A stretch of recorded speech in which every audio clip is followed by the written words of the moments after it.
En primer lugar, voy a ceder la palabra a Miguel Ángel Tous, para arrancar con la situación en Canarias, donde muchos pacientes están forzados a pasar horas y días bajo medidas de contención física y farmacológica que agravan su salud mental, afectan a su dignidad y suponen torturas o tratos crueles, inhumanos y degradantes, pese a existir otras alternativas menos restrictivas.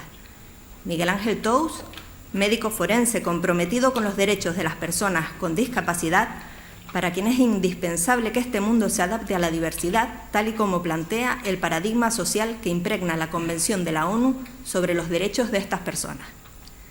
Bienvenido, Miguel Ángel.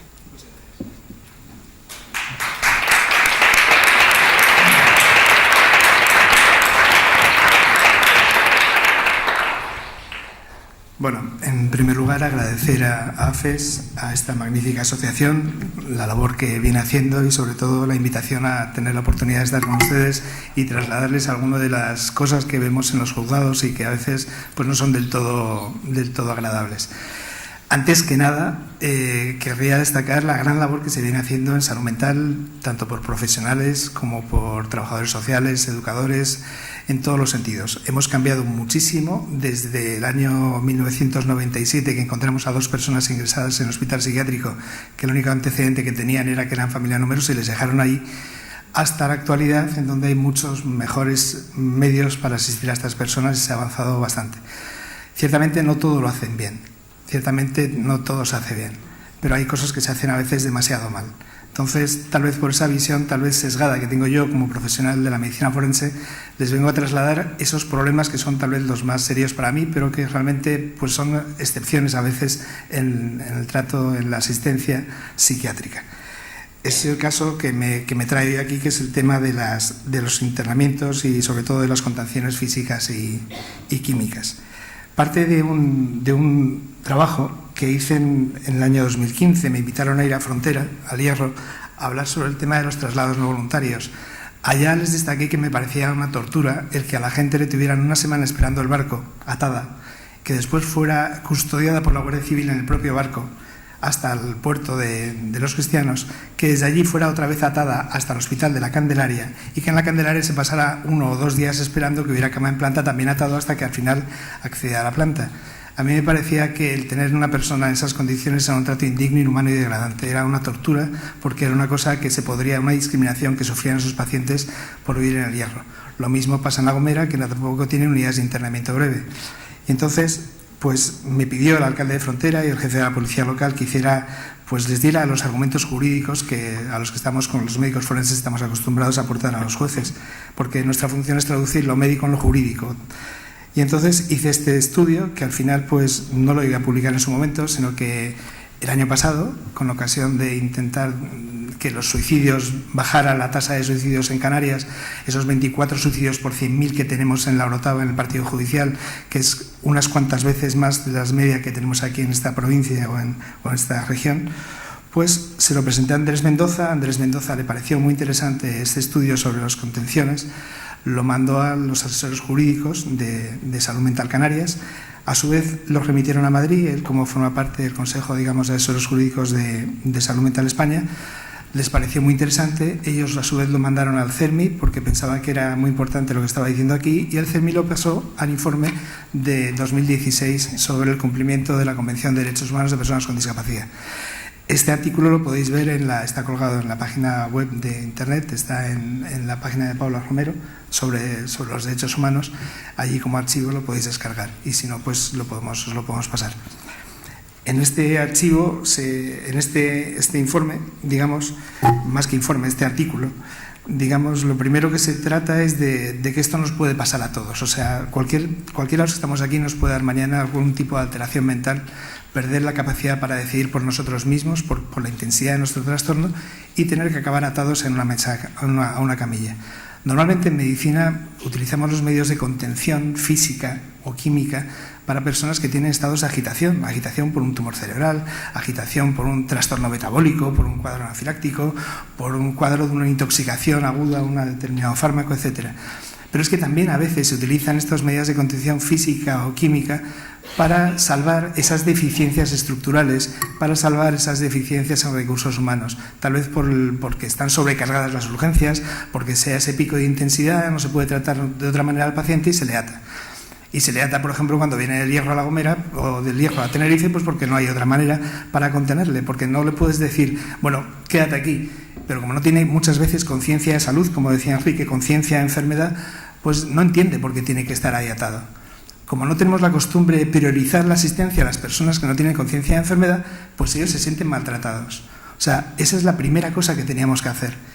Todos somos conscientes de que las personas con deterioro mental por culpa de una enfermedad mental de larga duración o con discapacidad intelectual no tienen conciencia de lo que está pasando. Muchas veces no entienden lo que pasa.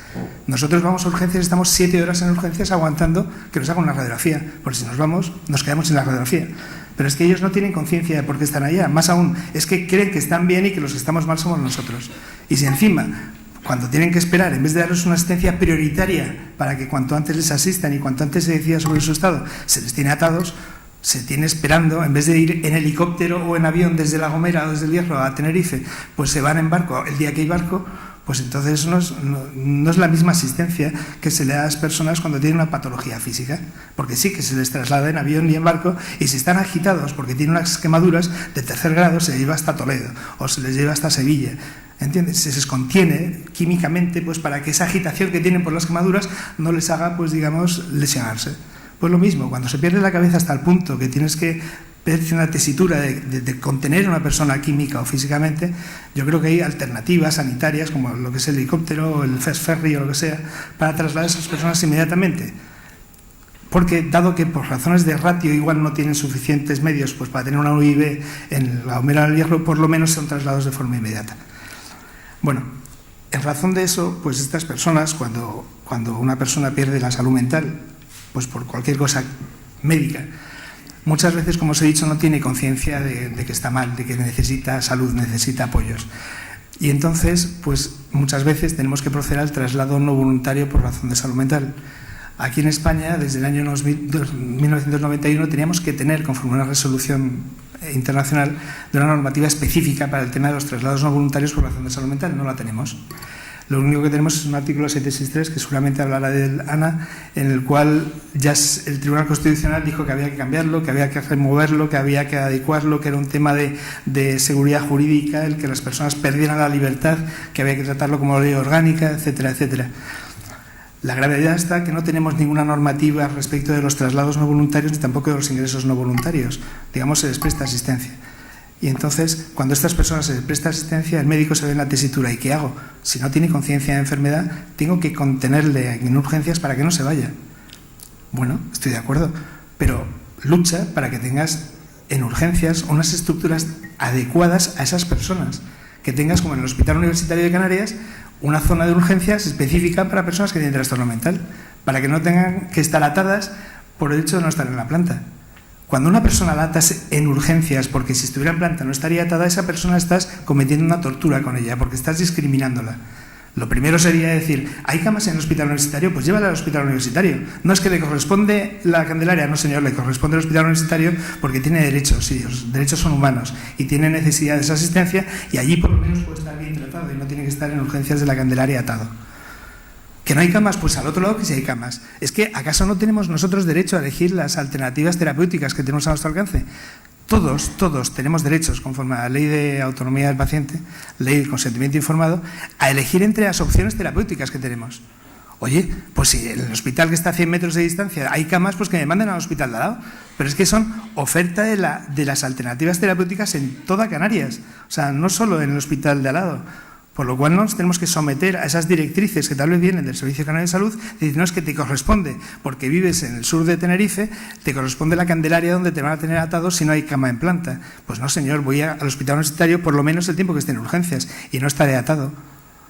Y si hay cama en planta o si no hay cama en planta, estoy mucho mejor en planta, pues que me lleven a la planta. ¿Por qué? Porque en la planta podré estar andando. Si tengo que estar atado, da igual que esté atado en urgencias, que esté atado en la planta. Más o menos no da igual porque abajo hay menos tal vez recursos. Pero si no tengo que estar atado en urgencias, que me lleven a la planta, aunque no haya camas. Sí, es un problema administrativo, es un problema de que la falta de cama en plantas puede dar lugar a que los sindicatos se quejen de que la enfermera de planta tiene que supervisar el estado de no sé cuántas personas y no puede hacerlo de forma eficaz. Bueno, pues en urgencias menos todavía. Por lo cual, esa excusa no me vale. Y sobre todo porque es un tema administrativo que está por detrás de los derechos humanos, como el derecho a la dignidad. Por lo cual, yo pienso que hay alternativas. Cuando un médico puede tener a un paciente sin atar en una esquina de urgencias con un familiar al lado, atendiéndole sin necesidad de atarle, pues lo tiene que hacer, tiene que buscar esas alternativas, aunque no sean las más normales. ¿Por qué? Porque están en juego los derechos humanos. Tenemos que ver la perspectiva de la asistencia primero en la persona y después ver la enfermedad. En medicina no hay enfermedades, hay enfermos, hay personas. Igual que en cuanto a recursos, no hay que ver el recurso cómo lo adapto a la persona, sino cómo los recursos se adaptan a esas necesidades de esa persona, no la persona a los recursos que tenemos aquí para darle. Porque si no pasará lo de siempre, el trastorno dual se quedará en manos de nadie porque tiene dos tipos de trastornos y estamos dos consejerías distintas actuando, o dos formas de actuar distintas. Bien. Este tema no es un tema baladí en el sentido jurídico, ¿no? O sea, son personas que tienen derechos y los más perjudicados, digamos, son aquellos que tienen, por desgracia, un deterioro en la salud mental por culpa de enfermedades mentales crónicas. Con el paso del tiempo, los síntomas negativos, a veces la demencia, te va, digamos, afectando y pierdes la capacidad ya. Parece como si fueras que tienes un deterioro intelectual. Ellos son los más vulnerables, son personas con trastorno mental especialmente vulnerables. ¿Por qué? Porque ni se les espera en los centros de salud, ni van a ir al centro de salud, ni van a ir a reclamar al juzgado, ni saben cuáles son sus derechos, ni saben cómo articularlos y además es que no encuentran la posibilidad de incluirse en la sociedad. Eso es culpa de todos nosotros que estamos aquí, que estamos llamados a actuar en su lugar. ¿Por qué? Porque son personas como nosotros que tienen los mismos derechos que nosotros. De hecho, el Tribunal Europeo de Derechos Humanos destaca que el artículo 3, en donde se dice en el Consejo de Derechos Humanos que no se puede tolerar las torturas, los tratos inhumanos, crueles y degradantes, pues dice que es de aplicación especialmente en las personas que no tienen en absoluto capacidad de decidir. O sea, que también hay que tenerlos en cuenta. Hay que prestarles asistencia. ¿Y quién le presta asistencia? Nosotros. O sea, los médicos, los asistentes, los trabajadores sociales, los educadores, los que estamos en ese piso tutelado, supervisado, nosotros somos los que decidimos por él. Nosotros somos los que, conforme a la Ley 49 del 2002, le vamos a decir al señor de urgencias, usted lo manda a planta o usted lo manda al hospital universitario, porque yo decido por él. Porque usted me tiene que hacer el consentimiento informado y yo soy su padre, yo soy su trabajador social, yo soy la persona que le educa, yo soy la persona que está allegada a él porque soy su vecino y creo que esta persona tiene derechos como yo. Y él no los va a pedir, no los va a exigir, no los va a articular, pero tiene derecho a ejercerlos. Y entonces esa persona allegada, ese familiar, ese profesional que sabe de las circunstancias es el que tiene que ponerse las pilas y exigir que esto cambie. Tenemos una anestesia social, señores. O sea, todos pasamos por urgencias, entendemos que tiene que estar atado y ninguno hace nada. ¿Por qué? ¿Por qué no te lo preguntas? ¿Por qué no te preguntas si está bien o está mal? Pues porque hay tantas normas, hay tanta normativa legal en el Boletín Oficial del Estado que ya pues ni te lo planteas, ya será cosa de la sociedad, porque cualquiera se pone a criticar las normas, o sea, que las normas las han hecho los políticos, está todo sumamente concentrado y nadie se plantea si está bien o está mal lo que se está haciendo. No, señor, hay que exigir que la gente tenga valores, que tenga principios, que exija los derechos humanos de la gente. Y para eso tenemos que perder esta anestesia social. Tenemos que actuar, porque ellos no van a actuar. Es que esas personas con discapacidad, con deterioro por razón de salud mental o con deficiencia intelectual, no van a actuar, no van a exigir que se cumplan sus derechos. Y son realmente el farolillo rojo de nuestra sociedad. Son los que están en la calle, son las personas muchas veces que tienen trastorno mental que no saben ni lo que tienen. Lo único que encuentran es que no encuentran apoyo para integrarse en la sociedad. Bueno, en el artículo, que lo podréis ver y consultar, que me parecería exagerado, pues digamos, haceros un resumen de él, allí veréis que esto estamos hablando de circunstancias también a veces delictivas. O sea, es un delito en el Código Penal que un médico, teniendo la posibilidad de tomar una postura, digamos, eficaz para un determinado paciente, abusando de su cargo, o sea, valiéndose de su potestad, pues coja y trata de forma discriminada a ese paciente y en vez de mandarle a un hospital donde puede estar mejor tratado, le manda a otro. Bueno, pues en tal caso estaría cometiendo delito de torturas, en caso de que de ahí se derivara un perjuicio. Es un delito de resultado. Estos delitos no se denuncian. ¿Por qué? Porque esas personas casualmente están en el peor estado de su momento vital. ¿Y por qué no se denuncia también? Pues porque no tenemos una asistencia jurídica gratuita, no tenemos un turno de oficio especializado en salud mental. Y es una cosa fundamental. ¿Por qué? Porque la gente, cuando pierde la capacidad, no sabe cuáles son sus derechos. Y si hubiera un turno especializado de oficio, pues seguramente se lo pondrían siempre en el hospital. Porque todos los detenidos que van a los juzgados de guardia, todos los detenidos que son detenidos por la policía o por la Guardia Civil, todos tienen un abogado de guardia allí, quiera o no quiera. Si quieres bien y si no, te lo ponemos. Pues es un turno de oficio. Y esto es una privación de libertad. Y esa privación de libertad, según dice la ley orgánica, el Tribunal Constitucional concretamente, ha dicho que eso se tiene que tratar igual. Y tú puedes solicitar el habeas corpus diciendo, me han detenido contra mi voluntad, que venga un juez inmediatamente y me lo aclare. Bueno, pues si tuvieras un abogado de oficio que inmediatamente en cuanto pierdes la libertad por razón de salud mental, no solo se comunica al juzgado, sino que está allí pues para velar por tus derechos, pues seguramente muchas de estas cosas no funcionarían tan mal. Otra cosa que tenemos que cambiar en España, pero que tenemos que cambiarla cuanto antes. Los jueces leen el 763 como yo informo de que hay razones médicas para que privarle de libertad. Y punto. No, señor. El juez está para velar por los derechos humanos de la persona. Y si esa persona está atada, hacer como la juez de Santa Cruz, decir, aquí no está ni un día más atado, lleva 2 días atado esta persona o la desatan y la mandan a planta o la mandan a su casa. Pero este señor no está ni un minuto más atado. Dicta un auto en donde desautoriza el internamiento en esas condiciones e inmediatamente se desata. Se desata, se le pasa a planta, se le pasa a otro hospital o lo que sea. Sobre todo en Canarias, que es que estamos en una zona insular, en donde la Ley de Cohesión del Servicio Nacional de Salud dice que somos un sitio prioritario para estos temas, para los temas de hospitales y centros de referencia.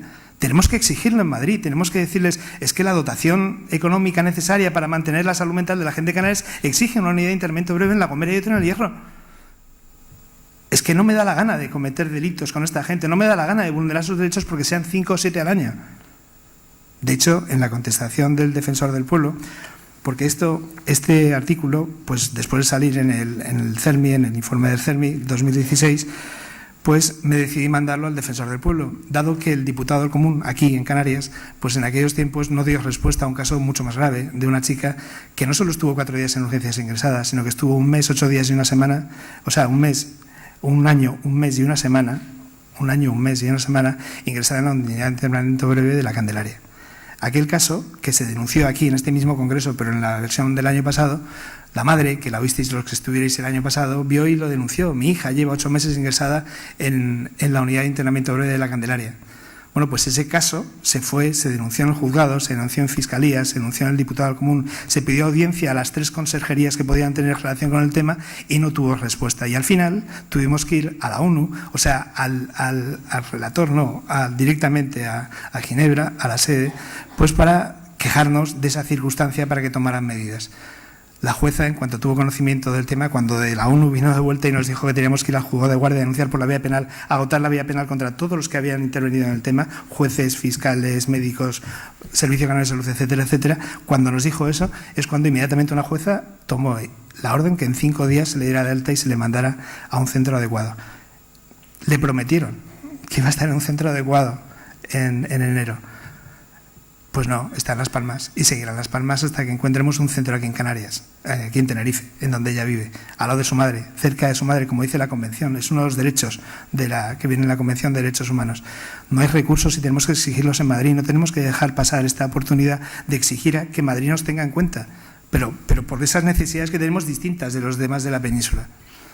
Bueno, pues por ese motivo me dirigí al Defensor del Pueblo y el Defensor del Pueblo me contestó hace cosa de 1 mes que se llegaría la respuesta, imagino, al Servicio Canario de Salud, en donde se hacen una serie de recomendaciones sobre el tema de la dotación de medios en La Gomera y en El Hierro y también sobre el protocolo de internamiento, a ver cómo se puede hacer pues para evitarlo. Le pedí la respuesta de la consejería, no me la han mandado todavía y yo creo que es un tema de derechos humanos que se tiene que actualizar, sobre todo porque está en manos nuestras, está en manos de los que estamos aquí, el defender los derechos de los que no están aquí ni se les espera, de la gente que tiene una deficiencia intelectual o que tiene un deterioro por razón de salud mental cuando se descompensan. Los demás igual tenemos padres madres, tenemos amigos, tenemos recursos económicos y llegado el caso podemos decir, oye, mira, que me ingresen en el hospital ese que hay aquí que se llama Mencey, me parece, Hotel Mencey, y cuando se me acabe el dinero, pues entonces que me manden a una residencia. ¿Por qué? Porque tengo capacidad, tengo recursos y cuando pierda yo la salud porque me demencie, pues quiero estar ingresado en el Mencey durante eso, mis últimos años de vida hasta que se me acabe el dinero. Pero esta gente que no tiene ni recursos económicos, que muchas veces se queda sin familia, que las familias se vuelven patológicas porque no hay quien conviva con la enfermedad mental, pues esas personas son las más necesitadas y son por los que tenemos que luchar. Pero nosotros, todos los que estamos aquí, para intentar cambiar esta realidad. Pues nada más, un placer comentarles esto. Me someto a la parte de las pegas y preguntas, que me imagino que habrá unas cuantas, para intentar ampliar todo lo que les he dicho, y les remito al informe, o sea, al artículo que está colgado en la red para cualquier duda o cualquier pega. Pues muchas gracias.